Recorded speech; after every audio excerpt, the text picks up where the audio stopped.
vegetable no වෙන්න no fried rice හදන්න. No fried rice? ලොකු වියදමක් ඇයිද? හරි ලාභයි. No fried rice recipe දැනගන්න 076 800 22 22ට කාල් එකක් දෙන්න. Hey hey hey la la la hey hey la la la la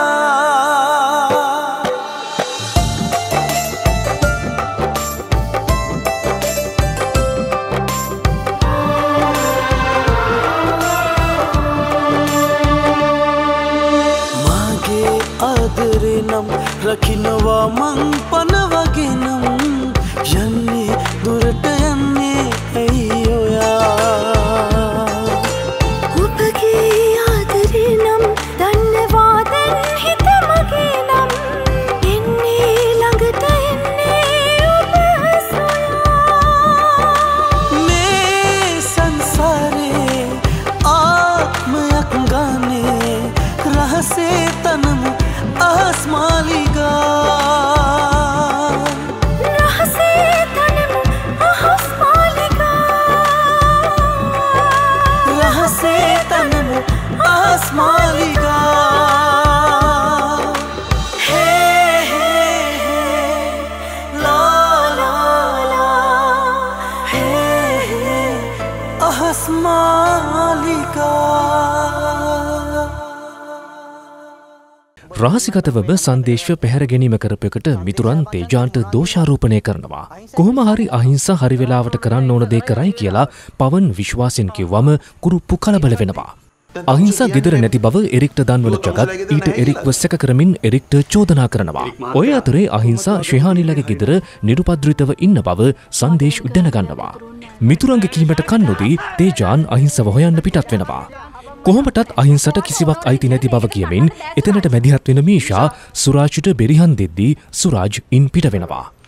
එවිට රයිනි මීෂාගේ කම්මුලට ගහලා මීෂාගේ සීමාව පෙන්වා දෙනවා. අහිංසව හොයාගෙන ශිහානිලගේ ගෙදරට තේජාන් පැමිණි බව සංදේශ දැනගත් සැනින් ජලිත් එහි එනවා. එහිදී තේජාන් සංදේශට පහර දෙද්දී ඊට මැදිහත් වන අහිංසා තේජාන්ගේ කම්මුලට ගහලා තේජාන්ව මර්ධනය කරනවා. ඒ වගේම ඔවුන්ව ගෙදරින් එළවා දමනවා. සංදේශට සහ අහිංසට අනතුරු අඟවමින් තේජාන්ලා ඉන් පිට වෙනවා. ඒ සියලු සිදුවීම දැනගත් එරික් අහිංස ගැන ආඩම්බරයට පත් වෙනවා. හැබැයි දැන් රවි කුමක් කරයිද? අහස් මාලිකා අද එතෙන් සිට මගේ දුව කලට වේලාවට හරි දේ කරන්න මොලේ හොඳට පාවිච්චි කරන්න දන්න ළමෙක්. ඒ ළමයට ඉන්නවනේ යාළුවෙක් මොකද්ද මේ ළමගේ නම මොකද්ද ෂෙහානිද කවුද කියලා? අන්න ඒගොල්ලන්ගේ ගෙදර ගිහිල්ලා.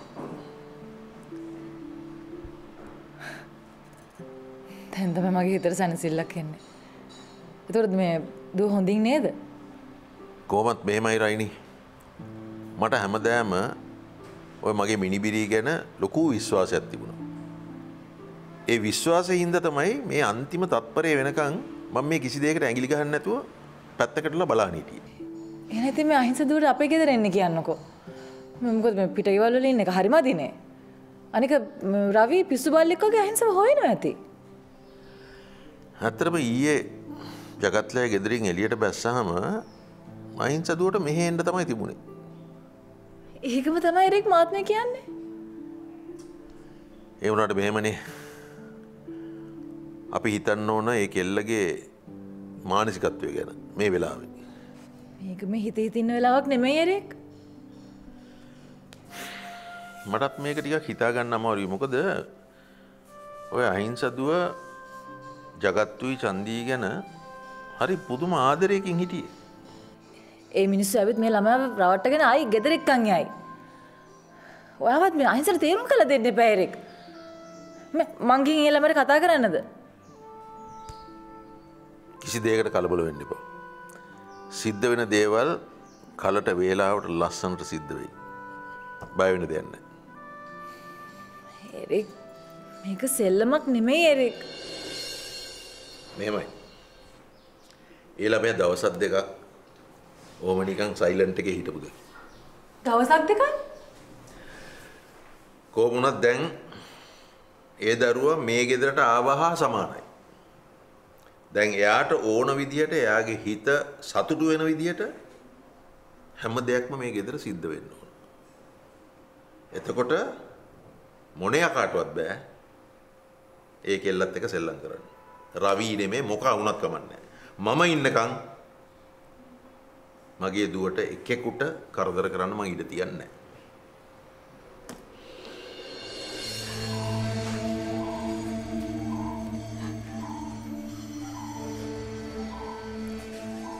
දුව මුල ඉඳන්ම කිව්වා එයා තේජාන්ට කැමති නැහැ කියලා. ඒකට අපි ආව සංදේශය බඳලා දෙන්න. එහෙමද? ජගත් දුව ගෙදරින් ගියේ යට යන්න ඕනේ හින්දා නෙමෙයි. මේකට සංදේශ වගේ කියන්න ඕනේ. සෙහානි වගේ කියන්න ඕනේ. දුව ගෙදරින් ගියා නම් එයා යන්නේ එරික් මහත්තයා ළඟට. අපි හැකින් දුව එක්කගෙන එමු ජගත්.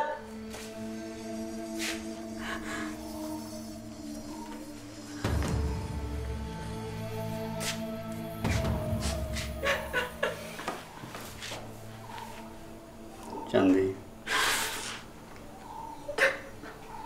අපි රවි මහත්තයාට මොකද්ද කියන්නේ? අපි දුවව ගෙදර එක්කන් එමු ජගත්. රවි මහත්තයා අපිත් එක්ක වෛර බඳගනී චන්දි. ඔයා හිතනවද මේක මෙතනින් ඉවර වෙයි කියලා? ජගත් දැන් ඔයා ආයි ඔය ගැන දුවත් එක්ක කතා කරන්න එපා. ඔයා රවි මහත්තයාට මොනවා හරි දෙයක් කියන්න. දුව මෙහෙ ආවට පස්සේ හින්සරේ ඔය ගැන කතා කරමු. මෙතනින් එහාට මේ මිනිස්සු ඉවසයිද චන්දි? අද වෙනකල් රවි මහත්තයා කොච්චර ඉවසුවාද? හා? සංදේශ් තේජාන්ගේ පස්සෙන් පන්න අපහාස කරද්දි මේ මිනිස්සු මේ සේරම ඉවසගෙන හිටිය අහිංසයින්ද නෙවෙයිද? ඒ වුණාට ජගත් දුව මෙහෙ ආවත් ආයි ඔය ප්‍රශ්නේ නිසා එරික් මහත්තයා ඇවිත් දුව එක්කගෙන යන්න හදයි. මට නම් එයා ගැන පුදුම කලකිරීමක් තියෙන චන්දි. අහසේ තනමු අහස් මාලිකා. අනේ ඔහොම කතා කරන්න එපා ජගත්.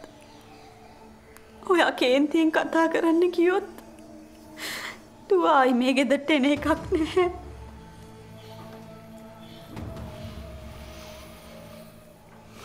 මට යත් එක කතාවක් නෑ චන්දි. ජගත් ඔයා ගිහිල්ලා එයාත් එක්ක කතා කරලා එයාව එක්කන් එන්න. නෑ අපි දෙන්නම යන්න ඕනේ. මං කිව්වනේ චන්දි. මට එයාත් එක්ක කතාවක් නෑ. අනිත් එක තමයි මේ සේරම ඉස්සරහා එයා මට ලැජ්ජා කරපු එක මම අමතක කරන්නෙත් නෑ.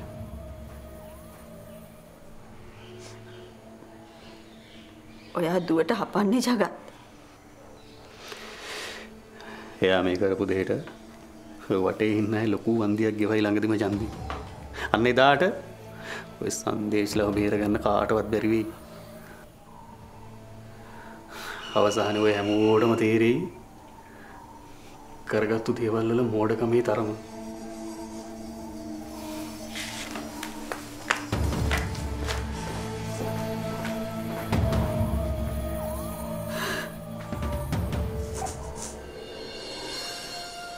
සංදේශය කියපු දේ හරි අහිංසා.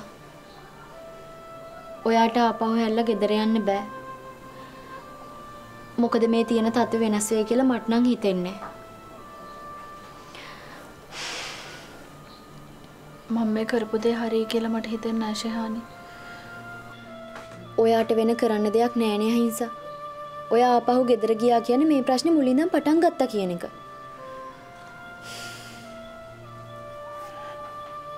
මං කොහොමද එකපාරටම අහිංසා ඔයාට හිත හදාගන්නම් වෙනවා. එරික් අංකල් කියන්නේ ඔයාගේ සීයා. ඉතින් ඔය කාටවත් වඩා ඔයාට ළඟ එයා නෙමෙයිද? ඒ වුණාට ශෙහානි මං එහෙ යනවා නම් අම්මට තාත්තට කියන්න වෙයි නේද? අහිංසා මට යාළුවා එහෙම අතහැරලා දාලා යන්න බෑ ශෙහානි. මම්මගේ මුළු ජීවිත කාලෙම අම්මා තාත්තා කියලා කතා කරන්නේ ඒ දෙන්නට. අනිත් එක ඉතින් මම මෙහෙ ආවේ ඒගොල්ලන්ව එපා වෙලාවත් එයාලා එක්ක තරහ වෙලාවත් නෙවෙයිනේ. අනේ කොහොත් තේරුම් ගන්න ඕනි ශෙහානේ. හරි හරි. අම්මයි තාත්තයි හෙට වුණත් මට කතා කළොත් තේජාන්ගේ මැරේජ් එක කැන්සල් කරනවා කියලා මම ආපහු ගෙදර යන්න ලෑස්ති. ඔයා හිතනවාද එහෙම වෙයි කියලා? මන් දන්නේ. අහසේ තනමු අහස් මාලිකා සමේ සහ හිසකෙස්වල සුන්දරත්වය ආරක්ෂා කරලා තරුණ පිනුම රැකදීලා මට නිරෝගී සිරුරක් ලබා දුන්නේ ග්ලෝ කොලජන්. තාරුණ්‍ය යාලේ කැඳවන කොලජන් සත්කාරය. අහසේ තනමු අහස් මාලිකා අහිංසා. ඔයා ගෙදරට කතා කරලා ওই කන්ඩිෂන්ස් දාන්න ගියොත් එයාලා බොරු කියලා ඔයාව ගෙදරට ගෙන්න ගනී.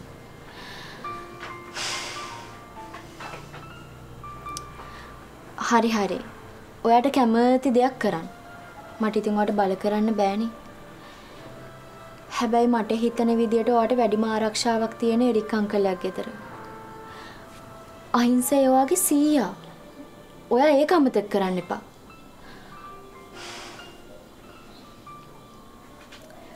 අනේ අහිංසා. අපි හැමෝම ඔයාගේ පැත්තට කතා කරන්නේ ඔයාව ගෙදරින් ඈත් කරන්න හිතාගෙන නෙමෙයි. හරිද? අනේ මං ඒක දන්නවා ශෙහානේ. මටත් වැඩිය සංදේශය ලොකු අවධානමක් කරන් තියෙනවා. වෙන කොල්ලෙක් නම් කතා කරායි කොහෙට හරි පැනලා ගිහින් හැංගෙමු කියලා. හැබැයි සංදේශය එහෙම කරේ නෑ. මොකද එයා හිතන්නේ ඔයාගේ ආරක්ෂාව ගැන විතරයි අහිංසා. මන් දන්නවා. අහිංසා. තීරණ ගන්න වැඩිය කල් ගන්න එපා. ඒකෙන් අපි කාටවත් හොඳක් වෙන්නේ නෑ. මම මේ දේවල් කියන්නේ සංදේශය ගැනත් හොඳට හිතලා. මන් දන්නවා ශෙහානේ.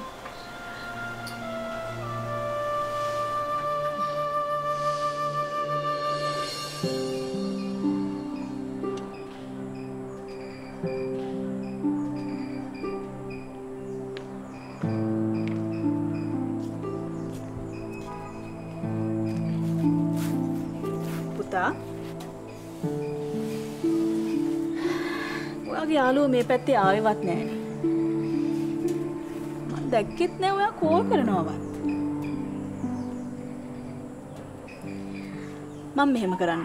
හෙට මං ලන්ච් රෙඩි කරන්න. ඔයා කෝල් කරලා එයාලට මෙහෙට එන්න කියන්න. ඕනේ නෑ. හයි. උන්ට වැඩ ඇති. ඉතින් කතා කරලා බලන්නකෝ. එයාලට වැඩ නම් අපි වෙන ඩේට් එකක් අරේන්ජ් කරගමු. අනේ අම්මා ඕනේ නෑ. පොඩ්ඩක් එළියට ගිහින් යාළුවොත් එක්ක කතා බහ කරලා ඉන්න දරුවෝ. ඔයාට මොකද්ද මේ වෙලා තියෙන්නේ? මුළු දවසම ගේ අස්සට රිංගගෙන කල්පනා කර කර ඉන්නවා. මොකද hinaවෙන්? අම්මට මතකද ඒ කාලේ අම්මා මට බයනවා යාළුවොත් එක්ක රස්තිය අදු යනවා වැඩි කියලා. දැන් බයනවා මං ගෙදරින් එළියට යන්නේ නැහැ කියලා. ඔයා ඉතින් යාළුවෝ ඇතෑරියේ ගෙදරට වෙලා ඉන්නේ මේ මං කියපු හින්දා නෙවෙයිනේ. මට නම් තේරෙන්නේ නෑ දරුවෝ ඔයා මේ අහිංසා හින්දා මොනව කරගන්න යනවද කියලා. මට මුකුත් වෙන්නේ නෑ අම්මා. බය වෙන්න එපා. මේ වෙලා තියෙන හරිය හොඳටම ඇති. ඔහොම කල්පනා කර කර ඉන්න එපා. පුළුවන් නම් තාත්තත් එක්ක ගිහින් ওই බිස්නස් එකට ජොයින් වෙන්න. අහිංසා කියන්නේ ඔයාගේ මුළු ජීවිතේම නෙමෙයිනේ පුතා. අහිංසා කියන්නේ මගේ මුළු ජීවිතේම තමයි අම්මා.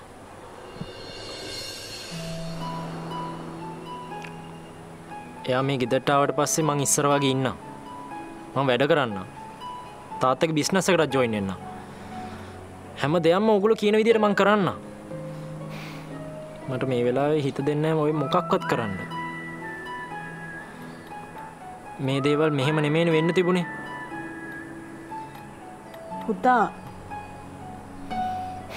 මට තේරෙන්නේ නැහැ අම්මා. තේජාන් මේ අහන්නකෝ.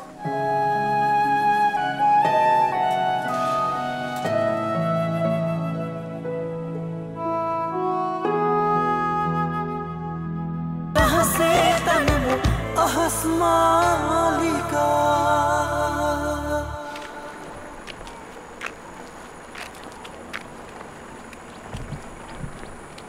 තේජන් පට්ට මෝඩයා ඌ කට ඇරව ගමන් සේරම ලකුණු ටික කැපෙනවා. උඹ යෝසප් එක හොඳයි. මිනිස්සුන්ගේ විකාර වැඩින් තර කෙල්ලයි බන් දුක් විඳින්නේ. මට ඒකයි තියෙන දුක. මනක ශේහානිට කිව්වා.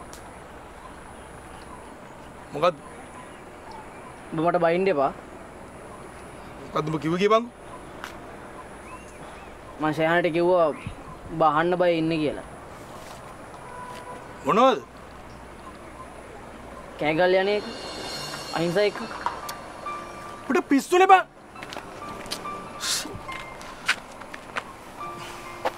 ඉතින් ශානෝක ෂේප් එක අහිංසට කියයි. අල්ලපංක බම්බ කරන වැඩ. ඉතින් උඹලා වුව ඇස්සෙව කියලා හිතයිනේ බා.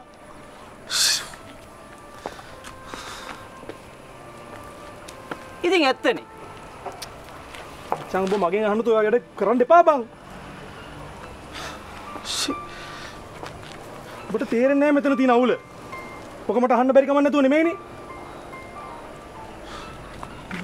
හරි ඉතින් දෙව ඕක ඇහුවා කියලා අහිංසඹ අතහැරලා දාලා යන්නේ නැහැ නේ බං.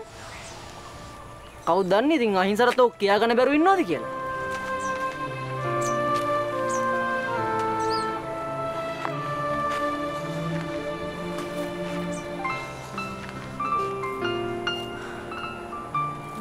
කොහොමද ඉතින් කැමති වුණොත් සේරම ගොඩනේ. මේවනේ සුරේෂ් හැමදේම තියෙන මිනිහයි නැත්තටම නැති මිනිහයි දෙන්නම විඳින්නේ එකම දුක. නිකන් හිතන්න මං ගැන. මේ ඔක්කොම තියාගෙනත් මොකද්ද මගේ සතුට?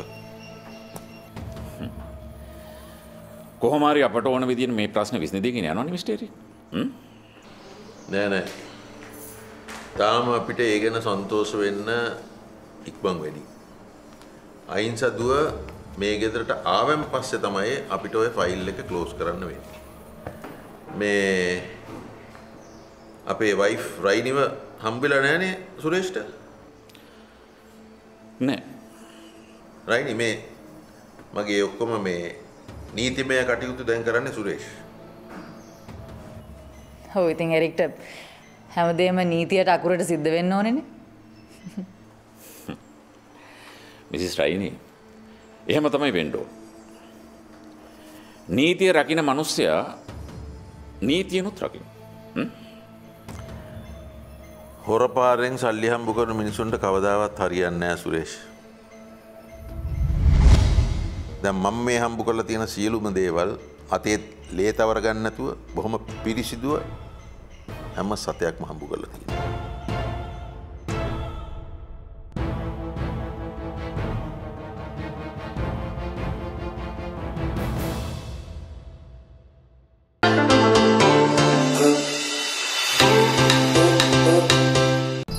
කරපු උදව්ව මං කවදාවත් අමතක කරන්නේ නැහැ. මට ඉන්නේ එකම එක ළමයයි. මං ඒකොල්ලා හැදුවේ දෙන්න පුළුවන් උපරිම සැප සම්පත් දීලා. අපිට ඒ ගෙදරට ඕන වෙලාවක යන්න පුළුවන්. කොහොමත් ඒක අහිංසක මහ ගෙදරනේ. තවත් මේ කුරුප්පෝ විශ්වාස කරන්න එපා. මු ඩබල් ගේම් කාර්යයක්.